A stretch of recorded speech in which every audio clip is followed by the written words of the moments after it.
Hello दोस्तों, मैं रामनिका गांधी। मैं एक होम्योपैथिक विशेषज्ञ हूँ और आज मैं बात करूंगी कि होम्योपैथिक दवाइयाँ आप लेते हैं और कभी कभी होम्योपैथी के प्रति आपकी भावना जो सुदृढ़ रहती है और आपको लगता है कि कोई भी दवाई आप उठा के ले ले और आपको अगर वो समस्या का सॉल्यूशन न हुआ तो नुकसान भी नहीं करता है।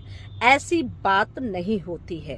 कभी कभी होम्योपैथिक दवाइयाँ जो आपके लिए नहीं बनी होती और उनको आप ले लिए होते हैं तो आपको बहुत बड़ा दिक्कत हो सकता है। इसमें पोटेंसी भी निर्धारित करना एक अनुभव के द्वारा ही किया जाता है। अगर पोटेंसी में भी कहीं दिक्कत कर रहे हैं तो उसमें भी आपको दिक्कत आ सकती है। कभी कभी आपको कोई दवाई लेने के बाद एग्रावेशन हो सकता है और कभी कभी आप दवाई लेने के तरीके नहीं जान पाए, जिसकी वजह से भी आपको बहुत तरह के दिक्कतों का सामना करना पड़ सकता है।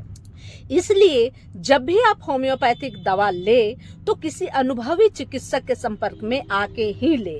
आपके क्षेत्र में कोई भी नजदीकी होम्योपैथ डॉक्टर हो तो आप उनसे संपर्क कर सकते हैं और अगर ऐसे कोई डॉक्टर का आपको जानकारी नहीं मिल पाता तो आप मुझसे भी संपर्क कर सकते हैं।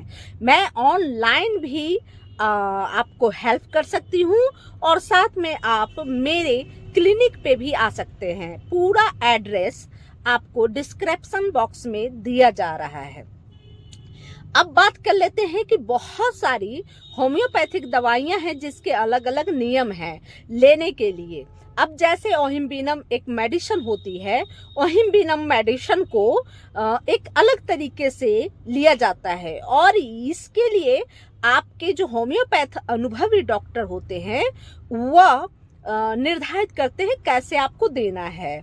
उसमें अलग से बना के तैयार करके वो दवाइयाँ दी जाती है।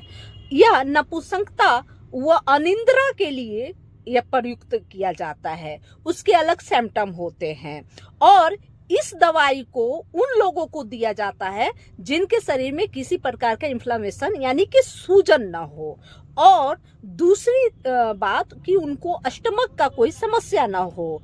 अगर यह दोनों कंडीशन हो तो उनकी बीमारी और बढ़ सकती है इस दवा को लेने के बाद। अब तीसरी बात कि जब फीवर है, बुखार है शरीर में, उस स्थिति में कैलीम्यूर, कैलीफॉस, कैलीब्रोम, कैलीबाइक्रोम मतलब इस कंडीशन की मेडिसिन जिसमें पोटासियम हो, पोटासियम युक्त दवाइयाँ बुखार के समय नहीं लेनी चाहिए।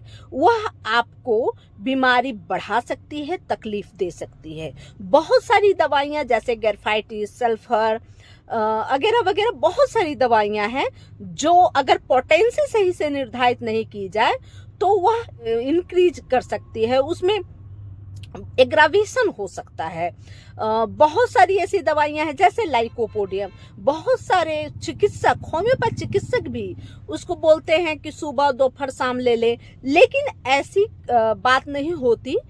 जब लाइकोपोडियम का सेवन होता है वो सुबह के समय लेना सबसे अच्छा चीज होता है।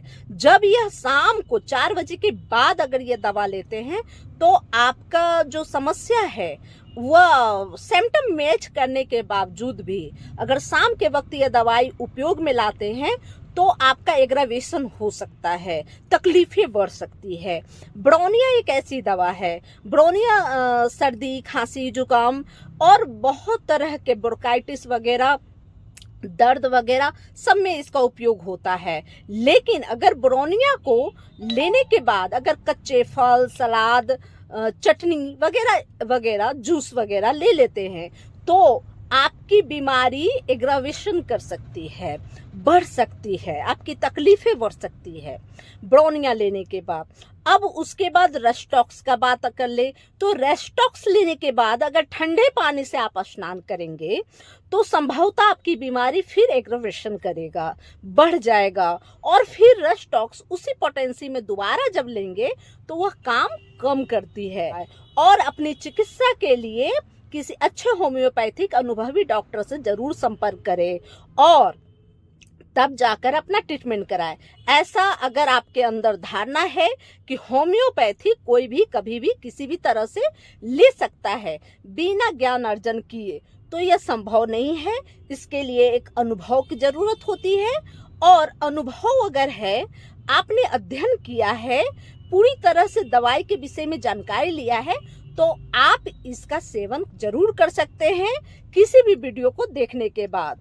और कभी कभी यह बात सही है कि होम्योपैथी फायदा नहीं करती तो नुकसान नहीं करती, लेकिन यह सभी दवाइयों के लिए नहीं है, और इसमें बहुत तरह की स्थिति होती है, परिस्थिति होती है, कारण होता है, और वह अगर नहीं जानकारी है तो आप दिक्कत में पड़ सकते हैं। यह जानकारी अच्छी लगी तो लाइक करें, कमेंट करें, शेयर करें, सब्सक्राइब करें और बेल आइकन जरूर दबाएं।